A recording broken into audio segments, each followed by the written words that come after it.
no, I'm not worried about a thing, right? In Michelle's voice, this actually kind of sits a little bit on the lower side. It's important to note that when someone's out of their tessitura, or when they're starting to get into the lower parts of their tessitura, they have to start to, if they want to be heard and if they want to be felt, they have to start to make vocal choices that are going to compensate for the for the fact that they're out of tessitura. What she's actually doing is she's starting to change the vowels of some of the words that she sings. And she actually does this in her higher register too when she sings live. So she doesn't say, I'm not worried about a thing. When we would hear her on the bridges, and when she was singing more with Destiny's Child, you would hear her have that husky, raspy tone. There would be lots of air on the tone. If I don't do all that, and she puts it more in the mask. Now she's actually fully engaging her chest voice. Or rather, she's giving us more of a chesty approach to the words, along with modified vowels. I'm not worried. So, I'm not worried about a thing. Right? Cause I know you are guiding me. Right? So Michelle is taking this leadership role.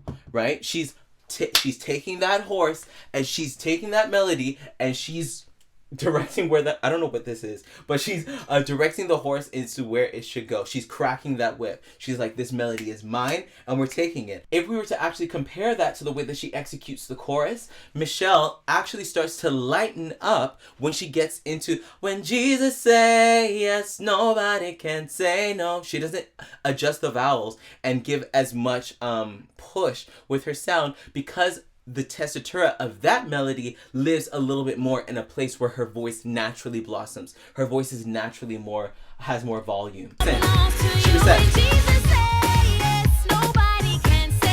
right? When Jesus say, and then say is probably a little bit more round in tone. When Jesus say yes, nobody can say no, right? Because she's a little bit higher. She doesn't have to carry as much down there. Of all the people in Destiny's Child, Michelle Williams was the chameleon, okay? She would usually be on that bottom. She's bringing the thunder. Yes, Dawn.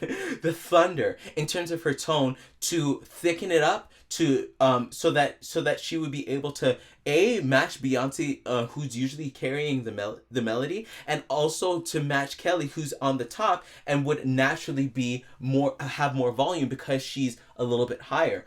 So Michelle Williams in Destiny's Child, and this is the reason why we're gonna do justice for Michelle Williams tonight. Listen, Michelle Williams was the key and the glue that kept DC3 having the sound that amazing girl group sound that they have, because she was taking on this chameleon role and this floater role. She could bounce back here, there, and everywhere, and she was able to glue Beyonce and Kelly together. Honestly, like, I don't know if somebody else would have been able to do the role as amazingly as Michelle Williams does. And so we heard a little bit of the way Michelle Williams executes verse 1.